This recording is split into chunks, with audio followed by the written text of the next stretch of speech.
So while the horse is walking, it's actually not putting full weight or full loading on the tendon. Now, why is that important? In rehab, if a horse stands literally on one leg, the maximum loading, let's say, would be 500 kilos. Once we start trotting, that can increase to 1.5 to 2,500 kilos. Let alone if the horse jumps up and comes down in your hand walking exercise with a fresh horse.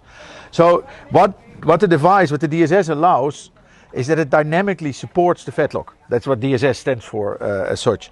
And what that means is that we can cut the pieces of the loading in smaller bits.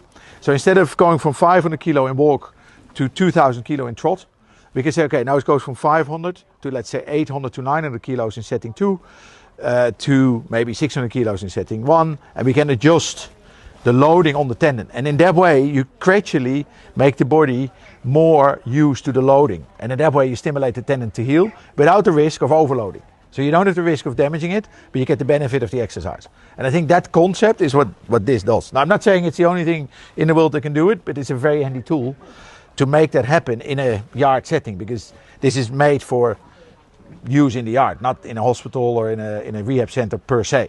It can be used by people in a yard to rehab with a restricted amount of loading in different stages of the rehabilitation.